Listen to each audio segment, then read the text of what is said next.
Maraming salamat sa inyong paanyaya. Isang araw na naman itong punong-puno ng kwento. Kukwento ako kayo ngayon ng isa sa marami kong paborito, Ang Alamat ni Maria Makiling. Maraming bersyon ang Alamat ni Maria Makiling.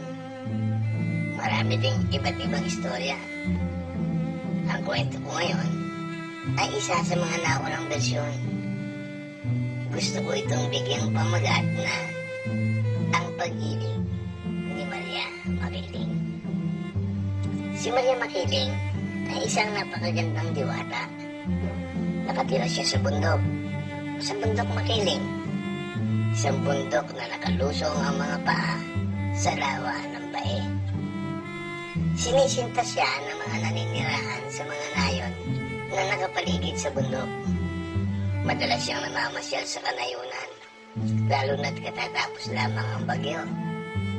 Nagbabalat kayo siyang isang dalagang katutubo. Sa kabila ng kanyang balat kayo, hindi maitago ang kanyang aping kagandahan. Meron siyang mabibilog na mga mata, mahaba't makikintab na buhok na abot sa kanyang sakong. Maliit na mga paa at hugis kandilang mga daliri. Kapag dumadaan siya sa mga natumbang mga puno, muli itong tumatayo at ang mga tanim na dumapa sa bagyo ay muling nagkakabuhay. Ang diwata ng kabundukan ay mabait at mapagbigay. Madalas niyang pinagkakalooban ng mga nakakagaanan niya ng loob na taga-nayon ng luya na nagiging ginto. Kapag piyesta, mga kasalan o anumang okasyon na nangangailangan ng paghahanda, nagpapahiram siya ng mga gamit na mga kristal na baso at mga porsilanang pinggan, kapalit lamang ng isang puting inaying manok. Maaaring si Maria Makiling ay isang diwata, subalit meron siyang damdaming mortal, damdaming tao. Umibig siya sa isang binatang nayon. Dahil sa pag-ibig na ito, naging madalas ang kanyang paglusong sa kanayunan. Mula bukang liwayway hanggang takip silim, lihim niyang minamasdan ang kanyang iniiro habang siya'y nag-aararo ng bukid. Naging masigla ang mga pananim ng binata. Nagulat ang mga taga-nayon sa mga tanim ng lalaking iniiro ni Maria Makiling. Sa kanyang bukid, katakataka, nga naman ang mabilis na pagsibol ng mga bini. Ang kanyang mga palay ay halos triple ang mga sungay. Maging ang mga taga-kabilang nayon ay madalas dumadalaw sa bukid ng binata upang masdan at hangaan lamang ang kanyang mga tanim. Ang binata ay nagtataka rin kung bakit napakabilis mibol ang kanyang mga tanim. Hindi niya alam na may kagagawa noon ay ang diwata ng kabundukan na nagugumaling sa kanya. Isang araw, tumanggap ng liham ng binata. Galing yun sa hukbong sandataan. Panahon na upang siya ay magpatala bilang isang kawal. Ngunit siya ay isang binatang bukid lamang. Wala siyang alam sa pakikibaka. Nawawal nga siya ng malay kung nakakakita siya ng dugo.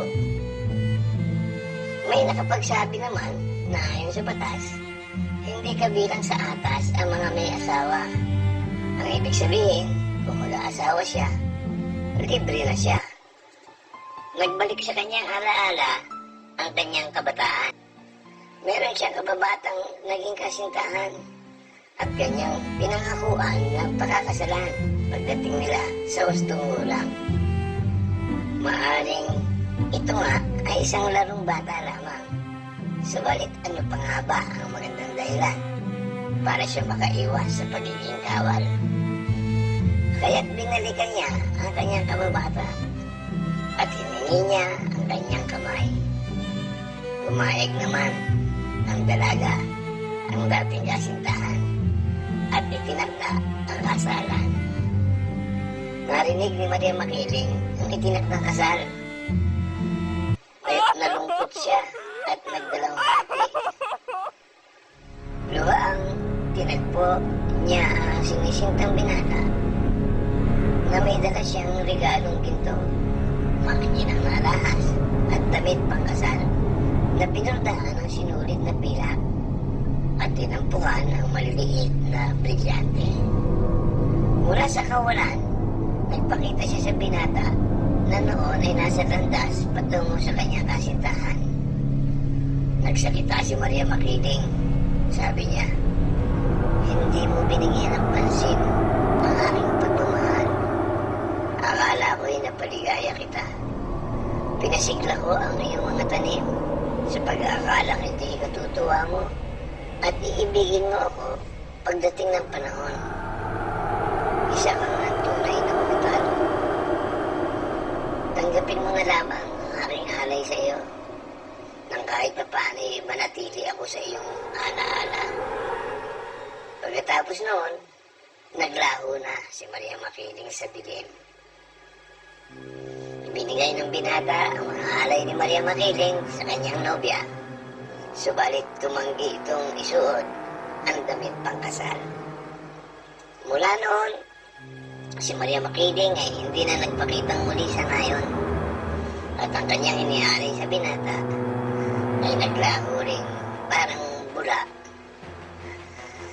Sabi ng mga matatanda, kapag tumingin ka sa bundok, Makiling ngayon, sa lugar na kung saan nandoon ang nayon na dati niya pinapasyalan, ang nayon ng binata, makikita mo ang bukis ng bundok ay parang isang babaeng nakahiga ng mahabang buhok, nito'y umaalon pababa. Kapag umuulan, sinusukat daw ni Maria Makiling ang trahe de boda at ang mga ilog ay bumabaha sa luha ng dalamhati